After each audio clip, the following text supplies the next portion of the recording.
요즘 중동에서 들려오는 소식 보면 미국이랑 이스라엘은 거의 한 나라 아니야? 라는 생각이 들 정도죠. 한쪽은 미사일 쏘고 한쪽은 전투기 띄우고 호흡이 척척 맞는 게 아주 기가 막혀요. 도대체 이 두 나라는 왜 이렇게까지 가까운 걸까요? 단순히 친해서라고 하기엔 설명이 부족해요. 사실 이번 전쟁도 미국은 지금 꼭 해야 하나 싶었는데 이스라엘이 지금 아니면 큰일 난다 라고 밀어붙여서 시작된 면이 크거든요. 미국이 이스라엘 말이라면 껌뻑 죽는 이유 지금부터 파헤쳐 볼게요. 첫 번째 비밀은 바로 미국의 뿌리인 청교도 정신에 있어요. 500년 전 영국에서 핍박받던 청교도들이 메이플라워 호를 타고 미국으로 건너갔잖아요. 이때 이들의 머릿속엔 아주 독특한 생각이 하나 박혀 있었어요. 성경에 나오는 이스라엘 백성들이 고난을 뚫고 가나안 땅에 간 것처럼 자신들도 새로운 땅, 미국에서 신의 나라를 세운다고 믿은 거예요. 즉, 이스라엘은 이들에게 남의 나라가 아니라 영혼의 형제 같은 존재였죠. 여기에 세대주의라는 좀 어려운 이름의 신앙이 더해져요. 쉽게 말해 유대인이 고향 땅으로 돌아가야 예수가 다시 오신다 하는 믿음이에요. 이 믿음이 미국 보수 기독교인들에게 아주 깊게 뿌리내렸고 이게 곧 표심으로 연결되니 정치인들도 이스라엘을 절대 무시 못하는 거죠. 그래서 1948년 이스라엘이 2000년 만에 다시 나라를 세웠을 때 트루먼 대통령이 1등으로 축하해 라며 전 세계에서 가장 먼저 국가로 인정해줬어요. 이때부터 두 나라의 전설적인 브로맨스가 공식적으로 시작된 셈이에요. 이후로도 미국은 이스라엘을 중동에 침몰하지 않는 항공모함처럼 대했어요. 주변이 온통 적들로 둘러싸인 중동에서 미국 말을 가장 잘 듣고 민주주의를 하는 나라는 이스라엘뿐이었으니까요. 미국 입장에선 중동 관리하기에 이보다 좋은 파트너가 없었죠. 특히 지금의 트럼프 대통령은 이 우정을 아주 화끈하게 표현했어요. 남들은 눈치 보느라 못하던 일들을 척척 해치웠거든요. 그중 하나가 바로 예루살렘을 이스라엘의 수도로 인정하고 미국 대사관을 거기로 옮겨버린 거예요. 원래 예루살렘은 여러 종교의 성지라 아주 민감한 동네거든요. 근데 트럼프는 거기가 왜 이스라엘 수도가 아니야? 라며 쐐기를 박아버린 거죠. 이스라엘 입장에선 트럼프가 얼마나 고마웠겠어요. 거의 현대판 구세주 대접을 받았을 거예요. 여기서 또 하나 중요한 사건이 바로 골란고원 주권 인정이에요. 골란고원이 뭐길래 그렇게 난리냐고요? 쉽게 말하면 전략적 꿀자리예요. 이스라엘 북쪽 끝에 있는 높은 언덕인데 여기서 내려다보면 시리아 수도가 한눈에 다 보여요. 전쟁할 때 높은 곳을 선점하는 게 얼마나 중요한지 아시죠? 게다가 이곳은 물자원도 아주 풍부해요. 이스라엘은 1967년 전쟁 때 여길 뺏어서 계속 점령하고 있었는데 트럼프가 여기 이제 공식적으로 이스라엘 땅이야 라고 땅땅땅 박아준 거죠. 이렇게 미국이 이스라엘의 모든 소원을 들어주다 보니 이제는 이스라엘이 미국을 좌지우지하는 느낌마저 들 정도예요. 미국 내 금융, 언론, IT 분야를 꽉 잡고 있는 유대인들의 힘이 워낙 막강하다 보니 미국 대통령도 이스라엘 눈치를 안 볼 수가 없는 거죠. 그런데 말입니다. 요즘 이 찰떡 같은 관계에 아주 묘한 기류가 흐르고 있어요. 미국과 이스라엘의 목적이 조금씩 달라지기 시작했거든요. 미국은 지금 이란의 핵시설만 딱 때리고 조용히 끝내자라는 입장이에요. 왜냐하면 전쟁이 길어지면 기름값이 천정부지로 쏟거든요.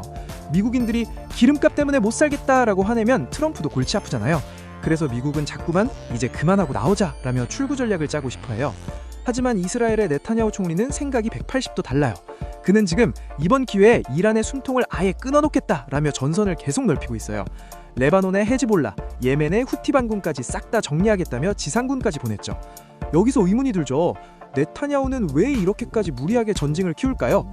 사실 여기엔 그의 아주 개인적인 속사정이 숨어 있어요.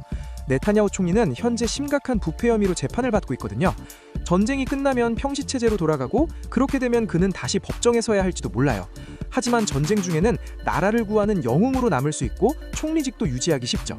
즉, 전쟁을 계속하는 게 본인의 정치적 생존에 유리하다는 분석이 많아요. 그러니까 미국은 나 기름값 때문에 힘드니까 이제 그만해 라고 소리치는데 이스라엘은 나 아직 처리할 놈들 남았어 라며 계속 달려가는 상황인 거예요. 최근에 이스라엘이 이란의 석유 저장고를 때렸을 때 미국이 도대체 무슨 짓이냐 화를 낸 이유가 바로 이거죠. 미국 입장에선 이스라엘이 자기 밥그릇, 경제를 건드리는 건 못 참는 거예요. 내가 그렇게까지 도와줬는데 내 발등을 찍어? 같은 느낌이랄까요? 실제로 미국 공화당 강경파 의원들도 제발 공격 목표 좀 신중하게 골라달라라고 애원할 정도예요. 그렇다고 미국이 이스라엘을 손절할 수 있을까요? 그건 또 불가능에 가까워요.